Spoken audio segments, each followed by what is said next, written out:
Ok. Bonjour à toutes et à tous. Je suis Dominique Bezol de la Nice, responsable du Centre d'information Europe Direct Moyenne-Garonne, qui est porté par la Maison de l'Europe de Lot-et-Garonne. Les 6 centres d'information Europe Direct de Nouvelle-Aquitaine ont décidé de mettre en œuvre ce webinaire qui a pour objectif de décrypter le discours de l'État de l'Union européenne qui a été prononcé hier matin par Madame Ursula von der Leyen, présidente de la Commission européenne, devant le Parlement européen. Pour rappel, les centres d'information Europe Direct sont des structures labellisées par la Commission européenne. Ils ont pour mission l'information, l'animation et le conseil sur les sujets liés à l'Europe. Les CIED de Nouvelle-Aquitaine se situent à Agen, Angoulême, Bordeaux, Limoges, Pau et Poitiers. À l'issue du discours de la présidente de la Commission européenne, nous avons donc organisé ce webinaire autour de 3 thématiques. La première thématique portera sur les humains face à la crise et la notion de solidarité. La deuxième thématique portera sur les transitions vers lesquelles l'Union européenne se dirige. Et la dernière sur l'état de droit et les valeurs. Nous consacrerons une quinzaine de minutes à peu près pour chacune de ces thématiques. Vous pouvez d'ores et déjà poser vos questions sur la page Facebook du CIED Nouvelle-Aquitaine. Afin de décrypter ce discours, nous accueillons 2 invités, membres du Team Europe. Donc, nous accueillons Monsieur Dominique Breillat, professeur de droit public à l'Université de Bordeaux, doyen honoraire de la faculté de droit et des sciences sociales de Poitiers, ainsi que Monsieur Patrick Martin-Jeunier, spécialiste des questions européennes, enseignant à Sciences Po Paris et à l'Institut national des langues et civilisations orientales.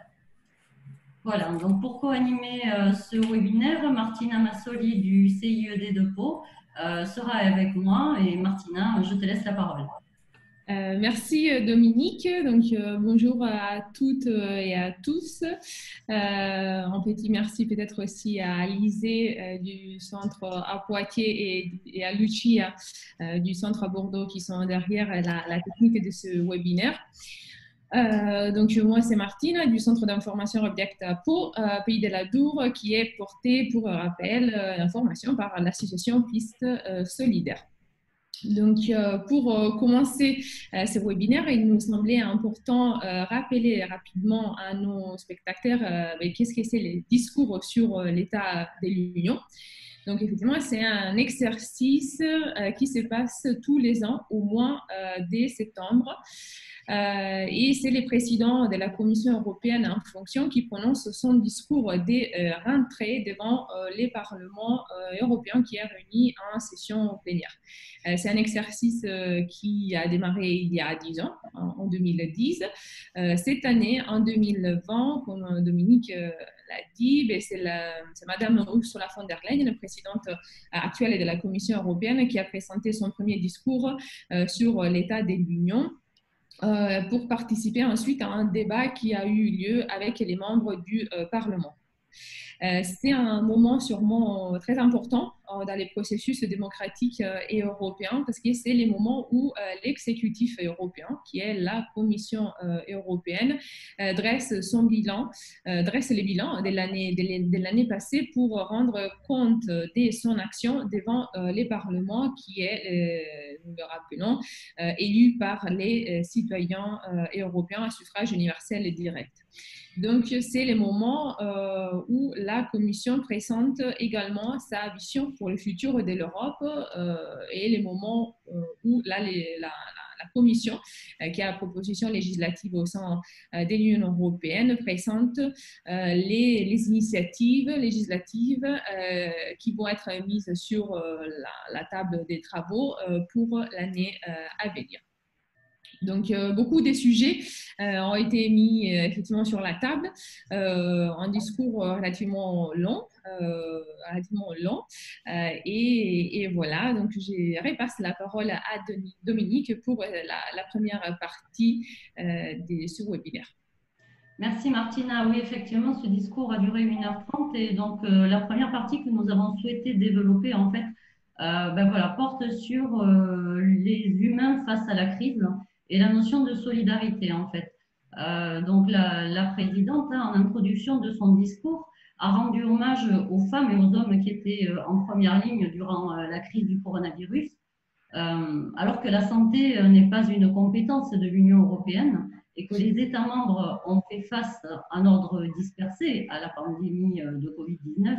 Madame von der Leyen a appelé les députés européens à une Union européenne de la santé. Alors, est-ce que, messieurs les Team Europe, vous pourriez nous rappeler les dispositifs qui existent aujourd'hui et sur lesquels l'Union européenne a pu s'appuyer pendant cette crise, hein, et comment finalement on pourrait aller plus loin? Dominique? Non, ce que je dirais, c'est que parfois on est amené un petit peu à forcer les traités lorsque l'on veut agir.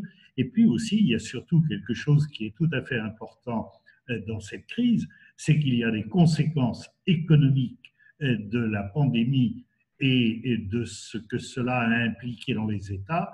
Et ces conséquences économiques, l'Union européenne, la Commission notamment, ne pouvaient pas être insensibles, bien évidemment. Et on a eu là un certain nombre d'initiatives tout à fait intéressantes qui ont pu être prises, notamment on a beaucoup évoqué dans ce discours le programme Next Generation EU, qui est un énorme programme qui doit permettre aux États de pouvoir faire face. Mais également, on a évoqué d'autres programmes comme le programme SURE, qui est un programme permettant l'aide justement dans le domaine de l'emploi lié à ces conséquences de la pandémie. Oui, effectivement, Dominique a tout à fait raison. Je voudrais souligner une chose, c'est que la Commission européenne a été aux avant-postes de la riposte et précisément pour faire face à cette pandémie du coronavirus, alors que les chefs d'État et de gouvernement étaient quand même hésitants, ils ont eu du mal à se mettre d'accord. On peut voir que la Commission européenne a lancé toute une série d'initiatives sur des fonds qui étaient déjà existants. Elle a favorisé le vaccin en proposant de l'argent pour la recherche des vaccins. Elle a proposé de l'achat via un appel d'offres européen de matériel médical de protection, des masques, lorsque les chefs d'État et de gouvernement étaient incapables de le faire. La Commission a utilisé ses prérogatives, l'argent dont elle disposait pour lancer toutes ces initiatives qui ont permis de sauver l'honneur de l'Europe, si j'ose dire, lorsque les chefs d'État et de gouvernement étaient plus hésitants. Et enfin, Madame Ursula von der Leyen a également dit qu'il fallait éviter de bloquer artificiellement les frontières de façon à permettre que tous ces outils, en quelque sorte, circulent. Et enfin, Dominique, je crois, l'a rappelé, le financement du chômage partiel a évité, et Madame Ursula von der Leyen l'a rappelé dans son discours, a évité qu'il y ait un chômage massif grâce à l'autorisation de financer, en effet, ce chômage partiel. Donc la Commission a vraiment fait preuve d'une initiative très importante qui a montré que l'Europe pouvait être présente dans le cas d'une situation extrêmement complexe. Oui, moi, ce que j'ajouterais peut-être, c'est que le rôle de la Commission, les médias n'en ont pas suffisamment parlé, préférant mettre l'accent sur ce que les États faisaient ou plutôt ne faisaient pas, et c'est un peu dommage. Et ce qu'il y a aussi, c'est que l'action de Mme von der Leyen a été précisément de vouloir répondre de façon très forte à cette crise de la pandémie, mais également en maintenant, voire en renforçant un certain nombre de principes qui sont les bases de l'Union européenne. Alors, c'est vrai qu'elle a fait, avec les outils dont elle disposait, il y avait des fonds financiers structurels qui étaient encore disponibles. Le problème aujourd'hui, je crois que tout le monde l'a souligné, c'est qu'il n'y a pas de compétences européennes en matière de santé. Par conséquent, elle a dû passer par des biais un peu détournés, à savoir des appels d'offres, des offres d'aide. Il n'y a qu'un article qui parle de coordination en matière de santé. Il n'y a aucune obligation pour intervenir et tout le monde a bien souligné qu'il n'y avait pas de compétences en matière de santé, à tel point d'ailleurs que les ministres de l'Intérieur, les ministres de la Santé se sont sentis obligés de dire qu'on s'appelait qu'il y avait une coordination, mais en réalité, ça a été un peu chacun pour soi. Et heureusement qu'il y avait la Commission qui a lancé des initiatives en matière financière, en matière de vaccins, en matière de santé, en matière de protection, de matériel de protection et de masques, et en faisant preuve de solidarité, c'était bien ça l'objectif, solidarité vis-à-vis des pays qui en avaient le plus besoin. Donc on peut dire effectivement que si l'Europe a pu hésiter, elle, la Commission, a été très offensive sur ce point. Oui, et en même temps, je crois que pour Ursula von der Leyen, ça a été l'occasion peut-être de faire progresser l'Union européenne. On sait, et Patrick le disait, la Commission, son rôle, c'est d'exécuter peut-être, c'est de proposer aussi. Et c'est là où il y a des choses extrêmement intéressantes dans le discours de la présidente, ce sont ces propositions, et notamment comme on le disait à l'instant, il n'y a pas de compétences en matière de santé pour l'Europe. Et là, Mme von der Leyen souhaite qu'il y ait une possibilité, qu'il y ait des avancées. Elle a évoqué un certain nombre d'idées. Et c'est là où on le voit avec ces pandémies, c'est qu'on constate en effet ce qu'il y a à faire. Je dirais simplement qu'il y a un siècle presque exactement, était créée la première organisation ou le premier ministère en France de la santé. Pourquoi? Parce qu'on sortait de la grippe espagnole et qu'on s'était rendu compte qu'il n'y avait rien. Eh bien là, c'est un petit peu la même chose. On s'est rendu compte qu'en Europe, on avait une pandémie, qu'il y avait peut-être des institutions qui manquaient. Madame von der Leyen fait des propositions en ce sens. Voilà. Je crois que c'est tout à fait important. Alors, il y a deux éléments. Il y a renforcer les outils qui existent déjà, les outils institutionnels. Elle propose de renforcer le rôle et les pouvoirs de l'Agence européenne du médicament. Donc ça doit pouvoir être possible. Les États seront d'accord sans difficulté. Un renforcement du centre de prévention et de contrôle des maladies qui existent déjà. Donc ça, c'est deux éléments importants sur des outils institutionnels qui existent. Il ne devrait pas y avoir de difficultés. Mais elle propose d'aller plus loin en créant une agence de recherche et de développement sur le biomédical. Et là, je pense que les chefs d'État et de gouvernement ont un rôle important à jouer, car un des grands enseignements de cette crise sanitaire, nous nous sommes aperçus, et ça on peut le relier également à notre indépendance industrielle, c'est que nous étions extrêmement dépendants en matière de santé, sur les médicaments, sur le matériel de protection. Et là, c'est une faille considérable de l'Union européenne. Et je crois que dans son discours programme, en quelque sorte, elle propose effectivement de s'atteler fortement à cette dépendance très importante de l'Europe. Oui, je crois que Ursula von der Leyen a montré quelles étaient les énormes failles qui pouvaient exister dans l'Union européenne. Et je dirais qu'elle a souvent eu recours à des formules fortes pour nous inciter à aller plus loin lorsqu'elle a dit « nous devons créer une Union européenne de la santé plus forte ». Et oui, parce que cette Union européenne de la santé, elle n'est qu'en petits éléments, c'est tout. Oui. C'est finalement déclenché dans l'urgence. Oui, bien sûr. Ben, vous savez, Jean Monnet disait toujours que l'Europe se ferait dans les crises et qu'elle serait la somme des solutions qu'on apporte à ces crises. C'est une citation qu'on cite souvent, mais là, je veux dire, ça s'est vérifié. Aujourd'hui, nous étions dénudés face à une telle crise sanitaire. On s'est aperçu que nous avions une dépendance énorme. Et d'ailleurs, il y a d'autres dépendances, mais je crois que là, face à la crise, la Commission européenne avait été à l'offensive, aux avant-postes, et elle a incité les chefs d'État et de gouvernement à aller plus loin. Et en appelant de ses voeux une Union européenne de la santé, cela, eh bien, ça lance un message et ça demande très clairement aux chefs d'État et de gouvernement d'aller plus loin. Et c'est le sens de ce discours sur l'état de l'Union, faire l'état de ce qui va, de ce qui ne va pas, et en même temps proposer des pistes pour agir très rapidement. Oui, et aller plus loin, mais pas n'importe comment, parce qu'à chaque fois, et ça a été son leitmotiv, ça a été toujours de mettre en avant que cela devait se faire en ayant comme souci le respect de l'humain. Tout à fait. Et du coup, par rapport à ce respect de l'humain, Madame von der Leyen a aussi évoqué quelque chose de nouveau dans le cadre d'une Europe sociale de marché. Elle a évoqué la nécessité d'un salaire minimum.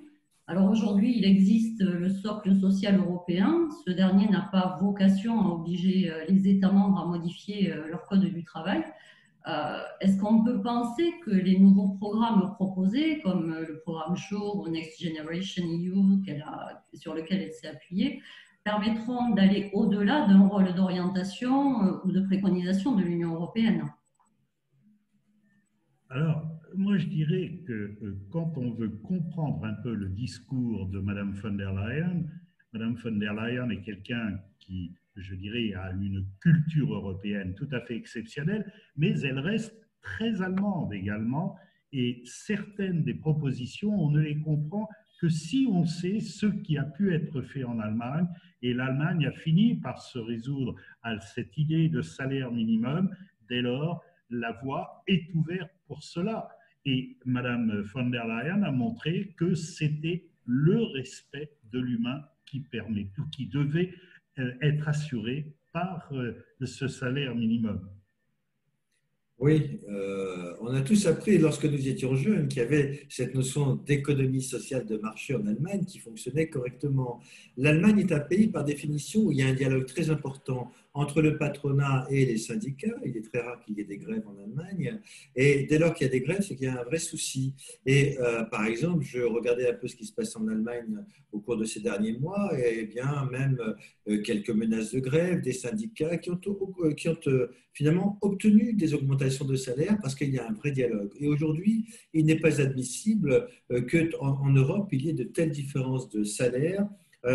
Ursula von der Leyen a très bien dit, il faut que le travail paye. Il n'est pas correct qu'il y ait de telles différences de salaire en Europe et que certains puissent en bénéficier pour dire, regardez, j'ai des avantages compétitifs en matière économique par rapport à d'autres pays de l'Union européenne. C'est là la solidarité et c'est une tâche très importante. Le travail doit payer, mais on ne doit pas se faire de concurrence déloyale vis-à-vis de chacun des pays de l'Union européenne. Et c'est un gros chantier, car là, il n'est pas certain, en effet, que tous les pays de l'Union européenne soient à l'unisson. Alors, ce qu'il y a aussi, c'est la façon de faire. Parce que pour nous, Français, salaire minimum, pas de problème, c'est la loi qui va fixer ça, point barre. Madame von der Leyen, elle se réfère beaucoup plus à la pratique allemande et elle évoque les conventions collectives. C'est tout à fait intéressant. Oui, ce qui ne sera certainement pas évident à mettre en œuvre dans tous les pays, ce salaire minimum. Voilà, chacun ayant déjà un fonctionnement acquis. Fonctionnement acquis, soit pas encore acquis, soit pas encore acquis. Chacun ayant sa culture dans ce domaine. Voilà. C'est vrai que sur ce point, il y a des différences, notamment dans les derniers pays arrivés, on va dire, en Europe. Je lisais récemment un article en Allemagne où 30 ans après, plus de 30 ans après la réunification, eh bien, les conditions sociales ou de salaire ne sont pas les mêmes ici ou là. En Europe, c'est la même chose, mais je crois qu'il faut s'atteler à cela, notamment on l'a bien vu sur la réforme des travailleurs détachés, la directive sur les travailleurs détachés, sur la fiscalité, mais un problème, c'est que la fiscalité, on vote à l'unanimité. Donc, je crois qu'il faudra faire un paquet de tout ça, le social, les salaires minimums et la fiscalité, de façon à ce qu'on arrive à des règles un peu plus harmonisées en Europe. C'est ça. Reste vraiment le problème de l'harmonisation en fait des États de l'Union qui semble quand même un peu complexe. Voilà, par exemple, si on prend le programme SURE qui a permis en fait à chaque pays de l'Union de recevoir une quote-part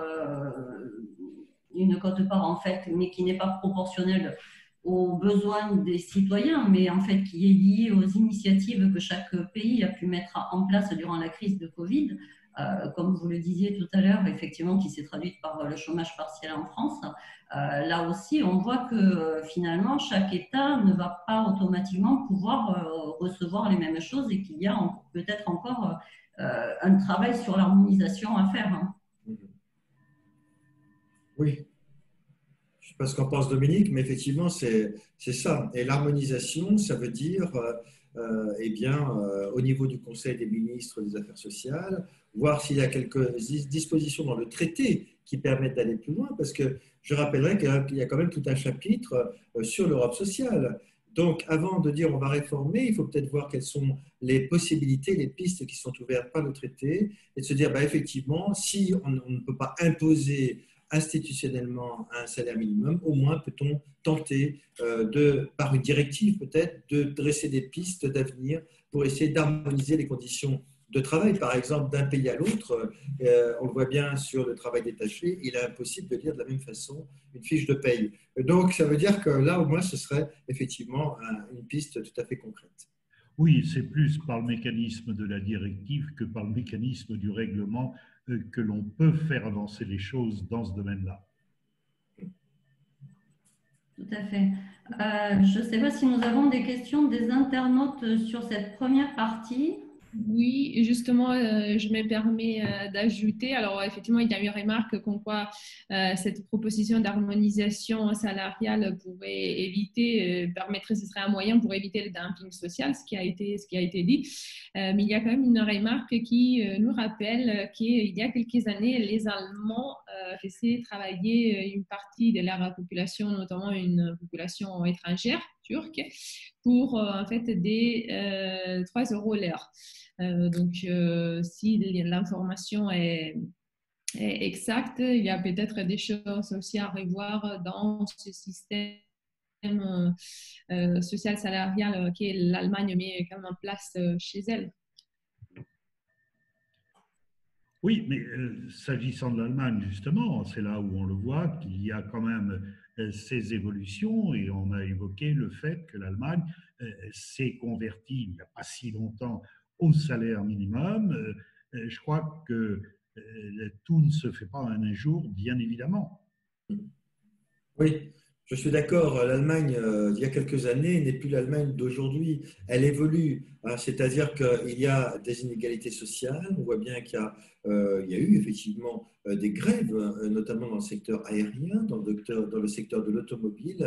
Et on voit bien aujourd'hui qu'il y a cette volonté d'aller plus loin. Pourquoi? Parce qu'il y a aussi une évolution des générations. Hein. Il y a l'économie sociale de marché. Avant, effectivement, comme vous dites, il y a une communauté turque, des Allemands d'origine turque et des Turcs qui travaillent en Allemagne de très très importants. Et donc, ce sont des personnes qui ne veulent plus être, on va dire, des personnes sacrifiées sur l'autel de l'économie sociale de marché.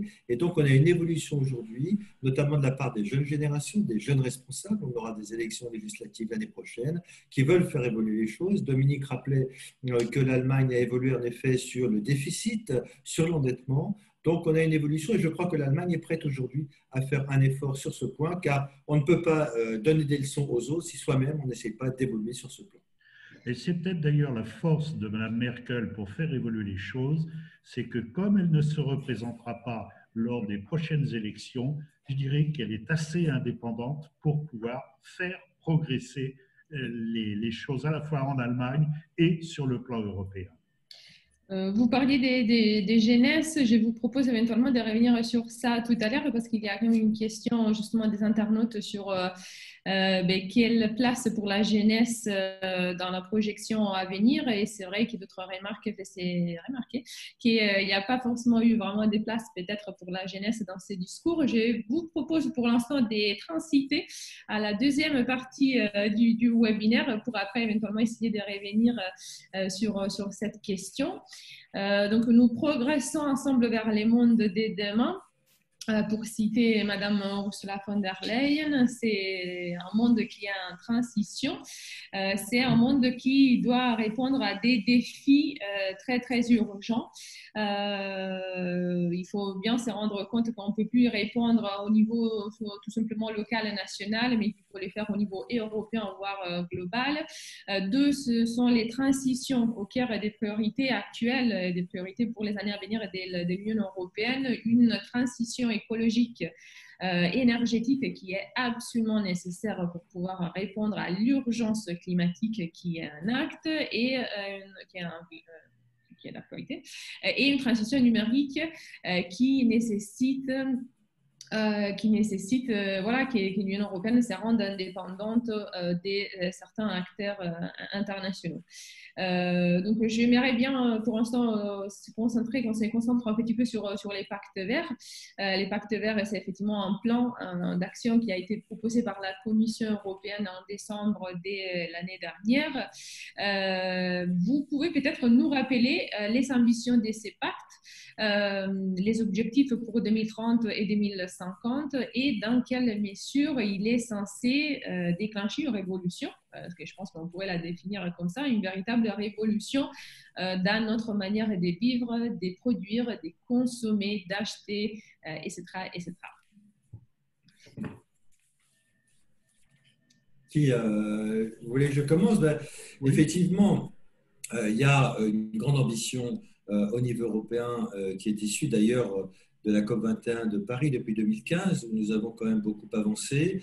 Il y a une exigence mondiale aujourd'hui. Quand on voit ce qui se passe en termes de pollution, les morts liés à la pollution de l'air, la déforestation, tous les dégâts faits par les plastiques, il y a aujourd'hui une exigence mondiale écologique qui fait que l'Europe doit être à la pointe de ces mesures. Et on l'a bien vu s'agissant effectivement de la réduction.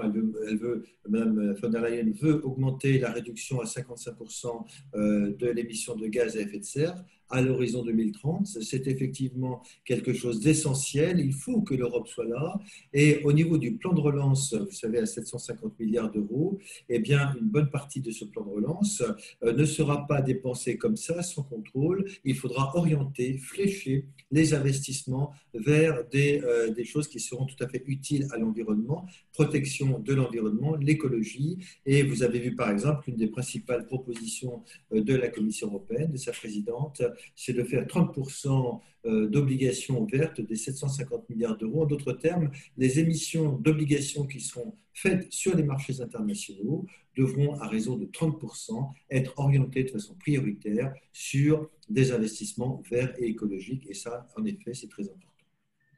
Oui, il y a en fait, je dirais, un double objectif. C'est un objectif 2030 et un objectif 2050 évoqué par Mme von der Leyen. L'objectif 2050, c'est celui, en effet, du plan vert qui veut que l'Europe soit neutre dans ce domaine en 2050, mais également elle essaie d'accélérer les choses. Et Patrick a donné les chiffres à l'instant, elle essaie d'accélérer les choses pour déjà un objectif 2030 avec d'atteindre 55%. Et vous l'avez dit, donc justement, les plans de relance Next Generation EU va donc être strictement connecté avec les pactes verts. Enfin, ce sont les deux faces de la même médaille, je pense, on peut le définir comme ça, dans le sens que de toute façon, les pactes verts restent une composante fondamentale dans la stratégie de relance sociale et économique européenne. Mais est-ce que les moyens du plan de relance seraient-ils suffisants? Donc, il ne faudrait pas plutôt avoir un discours qui est quand même un discours qui est actuel en ce moment sur les budgets, les prochains budgets européens. On le rappelle, tous les 7 ans, l'Union européenne vote effectivement un budget qui va servir pour la mise en place des politiques européennes. Eh bien, il y a eu une position assez claire du Parlement européen sur ces budgets, sur la proposition qui a été faite pour le budget 2021-2027, des positions très claires de la part de certains députés, comme quoi les parlements ne voteraient pas un budget qui ne serait pas à la hauteur des défis, notamment du défi climatique. Est-ce qu'il y a peut-être donc encore une réflexion à avoir sur les ressources qu'on peut y mettre sur ce pacte vert? Alors, oui, je pense que vous citez le Parlement européen, vous faites bien parce que c'est vraiment une institution essentielle dans l'élaboration du budget. Je viens de voir qu'il avait donné plus ou moins son accord, bien qu'il n'ait pas formellement à se prononcer sur le plan de relance, qui devra être prononcé et ratifié par les autres 27 pays, enfin par tous les 27 pays de l'Union européenne. Toutefois, sur le budget, il devra se prononcer. Et très clairement, Vous avez vu qu'au mois de juillet, au lendemain du Conseil européen, beaucoup de parlementaires européens ont estimé que ces crédits n'étaient pas satisfaisants et donc ils souhaitaient mettre plus d'argent sur certaines… Vous avez cité les jeunes par rapport à la question de l'internaute tout à l'heure, c'est vrai. Et on a dit, mais Erasmus, pourquoi on diminue les crédits? Eh bien, on pourrait effectivement, sur l'environnement, dire ce n'est pas satisfaisant, on va augmenter. Donc, c'est le rôle du Parlement européen de faire cela. Est-ce que cela suffira? Je ne le pense pas, mais vous savez, ce sont aussi des programmes qui vont être faits en association, je crois, avec les collectivités territoriales. Et des collectivités comme Poitiers, par exemple, pourra monter des grands projets et se faire mettre de l'argent et se faire financer en partie par l'Union européenne. Donc, ce sont des projets très importants qui pourraient être financés. Et lorsqu'on va additionner toutes ces sommes d'argent, il me semble qu'on pourra arriver à quelque chose de très important, comme par exemple l'isolation des bâtiments. Ça me paraît un programme tout à fait prioritaire. Et en effet, déjà, Madame von der Leyen, dans son discours en la matière, a évoqué un certain nombre de propositions. N'oublions pas que la Commission, c'est l'imagination de l'Union européenne, c'est à elle de faire des propositions. Et Patrick évoquait le bâtiment, elle a eu une formule qui est une formule peut-être très allemande en évoquant un Bauhaus de l'Union européenne, mais l'idée est tout à fait intéressante et en effet, ça veut dire que dans ce domaine-là aussi, il faudra que l'on soit en adéquation avec les objectifs de ce plan vert. Et là aussi, ce qu'il y a d'important, c'est le rôle que peut jouer le Parlement européen malheureusement trop ignoré des citoyens européens qui ne savent pas. Un Parlement quand même qui travaille parce que c'est justement d'actualité. Et bien sûr, et le Parlement européen, il a véritablement ce pouvoir budgétaire qui doit lui permettre d'être une véritable force. D'autant qu'effectivement, il y a des parlementaires qui travaillent aussi sur, par exemple, comment rendre des programmes de mobilité, les Erasmus+, Corps européen des solidarités, ou même des programmes culturels comme Europe créative, donc comment les rendre effectivement plus verts. Donc, c'est vrai qu'effectivement, c'est une réflexion qui est à 360 degrés, qui implique toutes les institutions, citoyens compris, et qui va donc, on l'espère, porter, effectivement, déclencher cette révolution. On peut peut-être terminer sur le numérique, vu qu'on a encore quelques minutes pour cette deuxième partie. Les numériques est sûrement fondamental.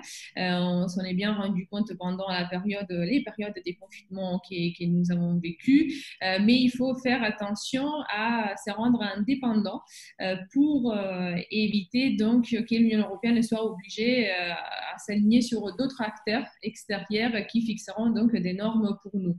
Madame von der Leyen a précisé notamment 3 domaines dans lesquels il faut absolument travailler, les domaines des données, de l'intelligence artificielle et des infrastructures. Donc, quel est l'intérêt et les besoins effectivement pour l'Union européenne de développer une technologie made in Europe? Tu veux commencer, Dominique, ou je commence? Oui, ce que l'on peut dire surtout, c'est que Madame von der Leyen a fait état d'un certain nombre de retards, malgré tout, actuellement, de la part des pays européens, de l'Union européenne dans ce domaine, face, en effet, à d'autres puissances. Ce qu'il y a aussi, c'est qu'il y a des points sur lesquels elle a voulu, une fois de plus, mettre l'accent, et je pense avec toujours cette préoccupation de l'humain, c'est avec les données personnelles, par exemple, où là, on a eu encore une insistance de la part de Madame von der Leyen.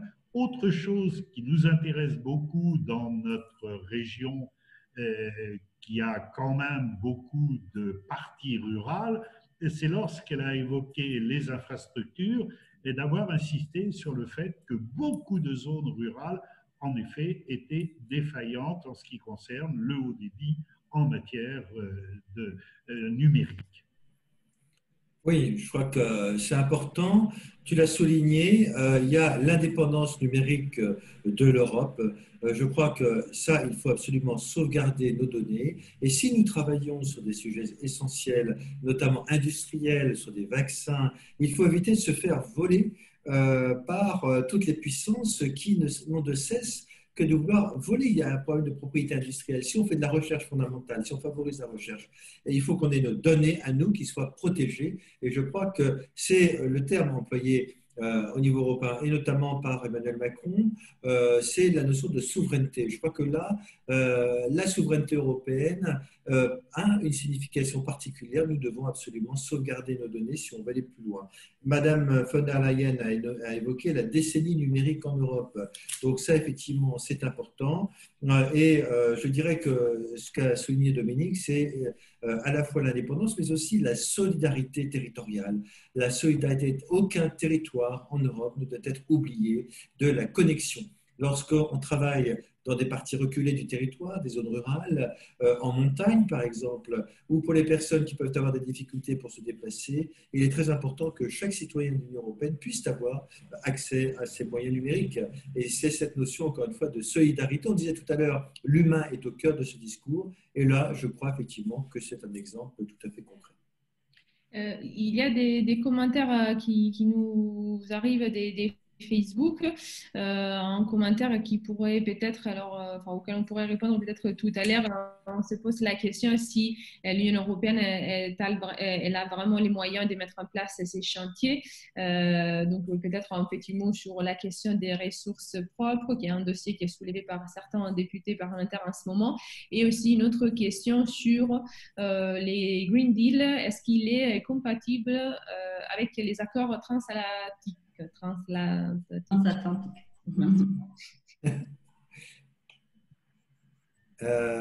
Écoutez, je ne sais pas, moi, Dominique, sur les ressources propres, qu'est-ce que tu en penses? Moi, Ça, c'est un débat qui est sans doute un débat beaucoup plus important parce que c'est un débat fondamental. Depuis très très longtemps, c'est la question, je dirais, qui serait la question majeure de l'Union européenne pour que l'Union européenne puisse véritablement être indépendante dans ses ressources avec ses ressources propres. Et là-dessus, ça veut dire aussi qu'il faut modifier les traités. Modifier les traités, on sait que c'est une tâche plutôt ardue. Voilà. Eh bien oui, et les ressources propres, on a bien vu que le Parlement européen est très très précis, puisqu'aujourd'hui même, il a donné son accord de principe précisément pour lever les ressources propres. Parce que si on veut en avoir en 2021 ou d'ici 2023, c'est maintenant qu'il faut agir. Et des ressources propres supplémentaires que nous aurons au niveau de l'Union européenne dépendront les actions que nous pourrons avoir précisément sur le plan numérique et sur le pacte vert. Les deux sont liés, évidemment. Et donc, ça, c'est important. Il y avait une question qui a été posée par un internaute, c'est par rapport aux accords transatlantiques. C'est certain que nous serons attaqués de toutes parts parce qu'on va commencer à nous dire que telle ou telle subvention dans tel ou tel domaine va fausser le jeu de la concurrence. Mais là, il ne faut pas se laisser faire. L'Europe a ses propres réglementations, elle a le droit de faire ce qu'elle veut. Et je dirais qu'en matière de pacte vert, c'est une priorité et ce sera dans la réglementation, c'est-à-dire qu'on pourra mieux financer ou dans les marchés publics, mettre plus de dispositions et de stipulations dans les clauses des marchés publics en disant qu'il faut préserver l'environnement. Donc, je pense que nous aurons les moyens financiers et que les accords internationaux ne doivent pas nous empêcher d'aller plus loin dans cette politique. Dominique, Dominique Dachan, on peut peut-être enchaîner du coup avec la troisième. La troisième partie, donc voilà, nous avons envisagé cette troisième partie sur ce qui est l'état de droit et les valeurs, en démarrant par la question des migrations. Voilà, Madame von der Leyen a quand même lourdement insisté sur les migrations et elle a déclaré que face aux migrations, l'ensemble de l'Europe doit faire sa part. Donc voilà, elle a aussi évoqué une réforme du système d'asile et donc du règlement de Dublin.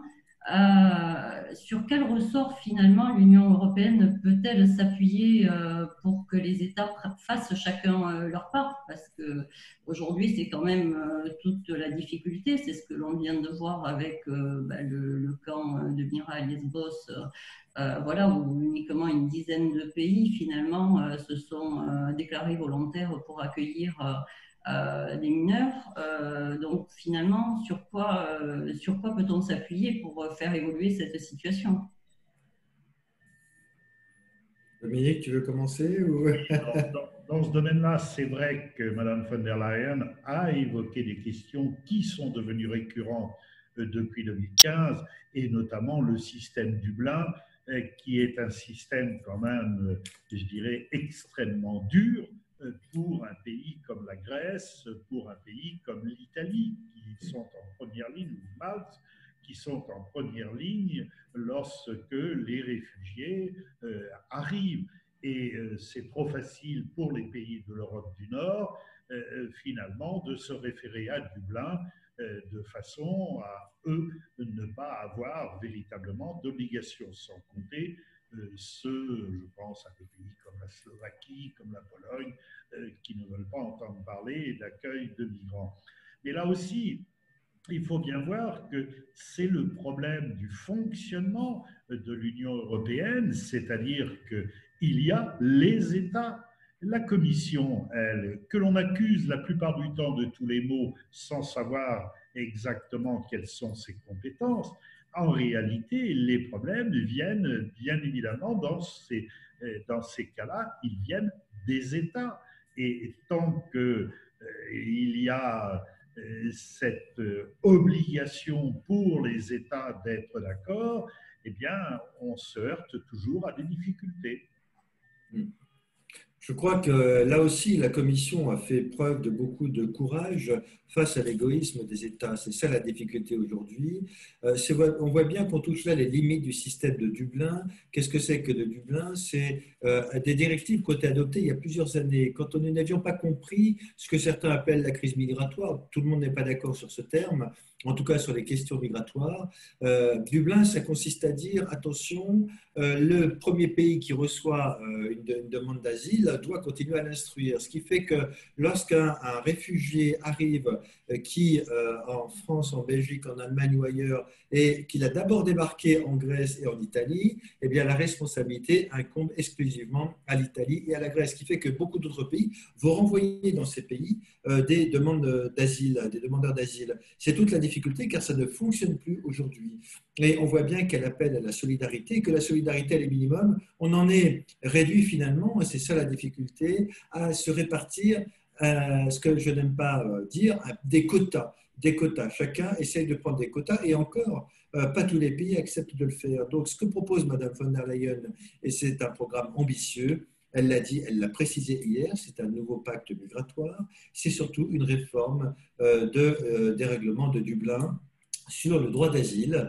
Il ne faut pas oublier non plus que ce n'est pas uniquement renvoyer des personnes, c'est aussi une réglementation qui prévoit comment mieux intégrer les demandeurs d'asile en Europe, dans les différents pays. Donc il y a les deux aspects, les deux piliers, effectivement mieux protéger ses frontières et surtout mieux accueillir les personnes dont l'asile est accueilli en Europe. Et donc là, il y a un vrai programme qui est ambitieux et je crois qu'elle va proposer dans les mois qui viennent assez rapidement une proposition de directive modifiant le règlement Dublin. Et là, c'est un gros défi, en effet. Oui, il ne faut pas oublier quand même que ce système Dublin, c'est un système qui a 30 ans d'âge. Donc, il peut aujourd'hui apparaître complètement inadapté aux conditions que l'on connaît quant à l'arrivée de migrants dans l'Union européenne. Tout à fait. Et d'ailleurs, avant que Mme von der Leyen prenne la présidence, l'ancienne commission avait envisagé des pistes pour également augmenter considérablement le budget lié aux questions migratoires. Et je crois que ce sera dans le budget proposé par la Commission pour renforcer cette capacité d'intégration, mais également aider les États qui en ont besoin et renforcer les crédits de l'Agence européenne des gardes-frontières. Il était proposé de tripler les crédits lorsque le président est parti. Je crois que c'est encore dans les tuyaux, mais tout est remis en cause car il y a une nouvelle législature, il y a une nouvelle commission. Et je crois que là aussi, la commission est véritablement décidée à mettre les moyens financiers sur cette question délicate. Effectivement, la question de l'intégration pose un problème dans de nombreux pays. Et effectivement, peut-être qu'on peut espérer que le pacte sur l'immigration et l'asile permettra de renforcer les outils pour les initiatives qui favoriseront l'intégration. Oui. Alors, nous avons une remarque d'un internaute, du coup, qui nous dit que voilà, Madame Merkel est courageuse sur la question de l'accueil des migrants et qu'elle n'a pas attendu d'être sur le départ pour agir. Voilà. Oui, non, mais cet internaute a raison. Je suis régulièrement les informations en Allemagne et je lisais il y a quelques jours que l'Allemagne avait décidé d'accueillir 1550 réfugiés supplémentaires venant de Grèce. C'est un des pays qui fait les plus gros efforts sur ce point et je crois que c'est tout à fait important. Ce n'est hélas pas suffisant car il faudrait que tout le monde en fasse autant. C'est Tout à ça. fait.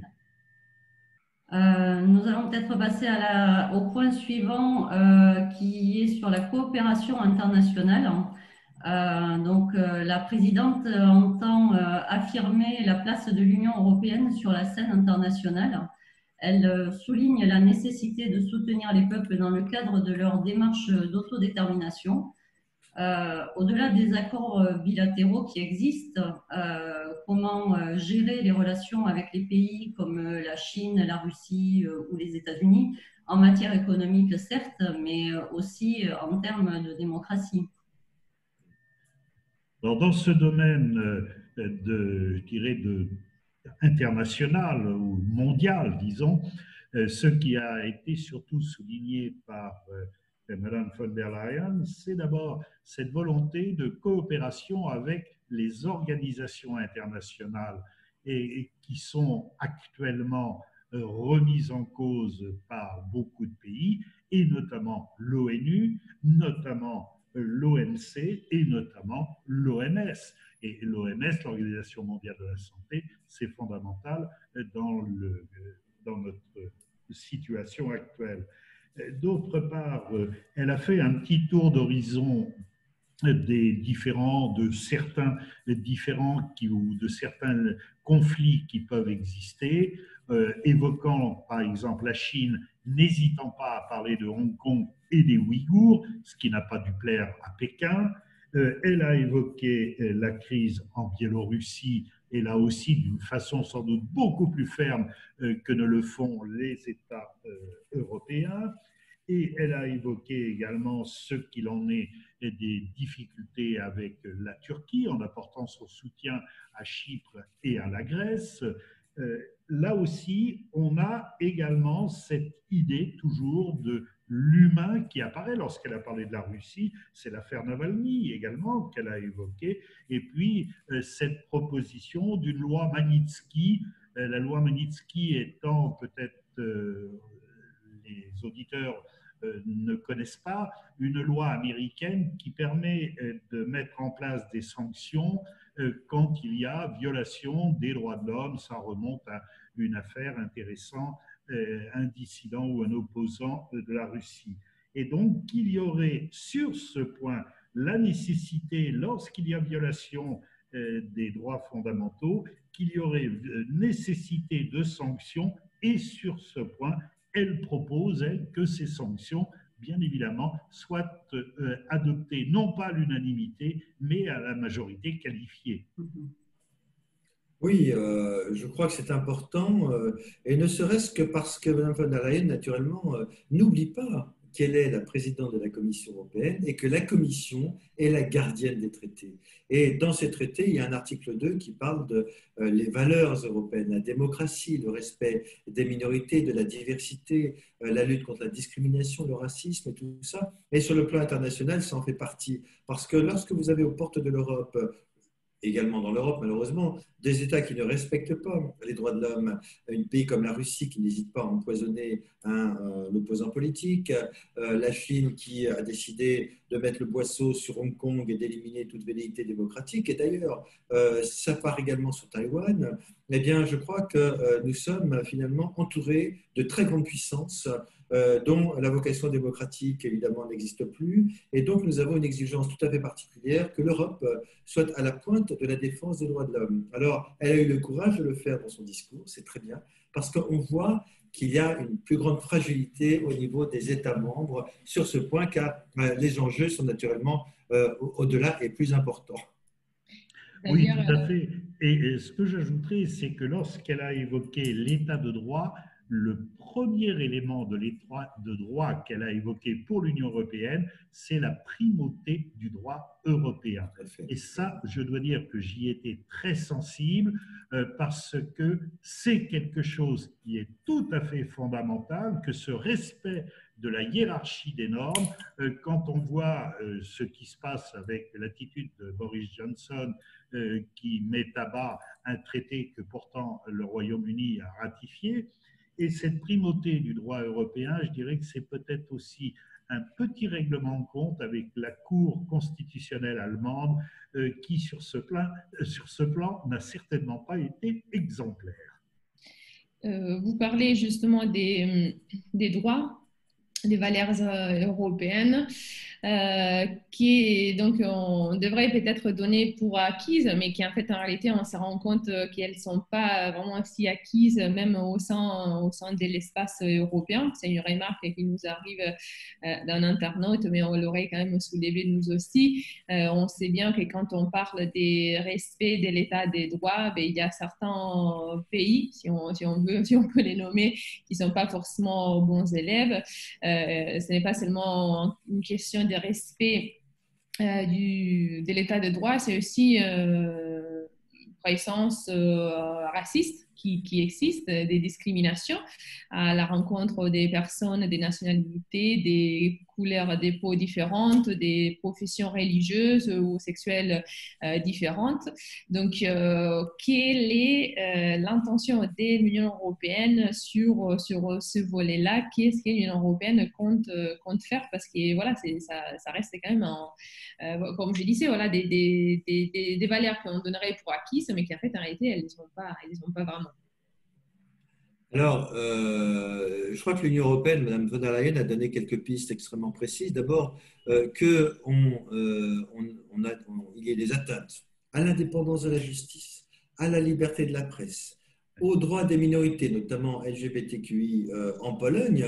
Je trouve que c'est scandaleux de ne plus respecter les valeurs européennes. Donc là, je crois qu'il y a une réflexion au niveau de la Commission qui veut lancer des propositions, vous savez que dans les tuyaux serait éventuellement une réglementation qui pourrait conditionner l'octroi de certaines sommes d'argent au respect des droits. C'est important et une proposition majeure faite par Mme von der Leyen, c'est de créer un coordinateur antiracisme en Europe, et ça, je crois que c'est très important, de telle façon qu'on puisse voir dans toutes les actions comment peut-on lutter contre toute forme de discrimination, de racisme ou d'antisémitisme. Tout ça, c'est effectivement, ça fait partie des valeurs de l'Union européenne, et je crois que Mme von der Leyen est très décidée, fortement décidée, à proposer une nouvelle réglementation sur ce point. Oui, là, il y a eu des choses extrêmement fortes dans les propos de Mme von der Leyen.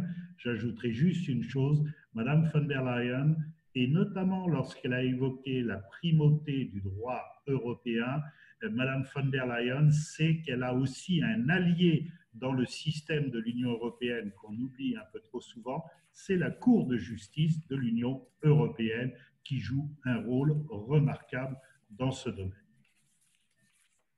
Nous avons une remarque d'un internaute qui nous dit « L'idée d'une Europe fédérale serait-elle la seule solution pour voir le projet européen passer la seconde vitesse ?» Bon, comme tu veux. Oui, l'Europe fédérale, moi, personnellement, j'ai toujours été fédéraliste, hein, donc, mais il faut convaincre les peuples, les personnes. Le paradoxe, je dirais, c'est qu'aujourd'hui, même les anti-européens sont en train de s'apercevoir que si on veut être plus efficace, il faut plus d'Europe. Moi et Mme von der Leyen a proposé sur les sanctions, par exemple, de passer à la majorité qualifiée. Dominique en parlait tout à l'heure. Je crois que si on veut une Europe efficace, qui ne soit pas toujours dans la concurrence au plan de fiscalité, il faut que nous passions sur certains sujets essentiels à la majorité qualifiée, notamment sur la fiscalité, sur les distorsions de concurrence, de façon à ce que, eh bien, on puisse avancer de concert, notamment sur la santé, parce que si l'Europe n'avance pas de concert, ce sera extrêmement difficile. D'ici à passer l'Europe fédérale, c'est un débat politique. La fédération, eh bien, normalement, ce serait effectivement rapprocher les peuples, créer des institutions. Ça signifierait qu'il y ait véritablement un Parlement européen encore plus puissant. Et ça, pour l'instant, ça risque d'être difficile. Je crois, dans une première étape, il faut essayer de passer, de déverrouiller les blocages institutionnels et de passer plus souvent au vote à la majorité qualifiée, qui éviterait, par exemple, que certains États récalcitrants veuillent récupérer tout l'argent sans être solidaires avec les autres. Et ça me paraîtrait tout à fait déjà un pas substantiel. Oui, parce que quand on évoque la majorité qualifiée, ça veut dire que ce n'est pas l'unanimité. Et lorsque on évoque l'unanimité, on oublie de dire que l'unanimité, c'est donner à chaque État un droit de veto. C'est quand même quelque chose qui bloque, cela va de soi. La difficulté en ce qui concerne le fédéralisme, je dirais que c'est peut-être pour certaines opinions publiques, et notamment une opinion publique comme l'opinion française, parce que nous sommes dans un État unitaire. Et les Français ont beaucoup de difficultés à comprendre ce qu'est le fédéralisme. Lorsque j'enseignais le droit constitutionnel, c'était toujours un chapitre très difficile à expliquer aux étudiants, parce que nous sommes dans cet État unitaire. Et les Français ne peuvent pas imaginer un autre système qu'on aurait une Europe finalement avec un président élu au suffrage universel direct, comme si c'était une règle imposée partout. C'est une des difficultés. Il y a une difficulté culturelle, mais pas seulement. Les États sont très prudents là-dessus. On a encore quelques petites minutes. Peut-être on arrive directement à la conclusion, à la question finale de Dominique. Les Brexit a été un petit peu abordé. Peut-être qu'on peut reformuler la question finale en l'incluant dedans. Oui, alors je dirais que le Brexit, ce que j'ai apprécié dans le discours de Mme von der Leyen, c'est d'abord l'hommage qu'elle a rendu à Michel Barnier, le négociateur, et avec des propos extrêmement forts en disant que c'était le meilleur négociateur possible. Et avec cette malignité de Mme von der Leyen, en s'appuyant sur une citation de Margaret Thatcher pour critiquer l'attitude de Boris Johnson. J'ai trouvé ça tout à fait génial. Oui, je crois que sur le Brexit, vous savez, il y a eu des infox.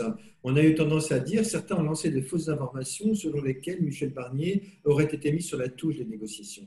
Nous avons une chance extraordinaire, c'est que pendant toutes ces négociations, l'Europe a été extrêmement unie derrière Michel Barnier qui a fait preuve d'une très grande compétence dans ce domaine. Et nous sommes tous unis pour dire attention, nous devons préserver la paix, notamment en Irlande du Nord et entre les deux Irlandes, les accords du Vendredi Saint d'une part, mais également nous devons protéger l'intégrité du marché intérieur. Et c'est ça, effectivement, la difficulté aujourd'hui. On voit bien que Boris Johnson, en décidant de se tenir prêt à violer des accords internationaux, eh bien, est en train finalement de faire beaucoup plus du mal au Royaume-Uni que personne ne l'a fait dans toute l'histoire contemporaine.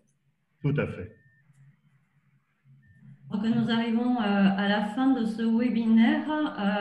Peut-être 2 petites minutes chacun pour nous dire de façon peut-être vis-à-vis de vos fonctions, comment vous avez perçu ce discours-là. On a analysé les contenus, peut-être un peu plus sur le ressenti de ce discours.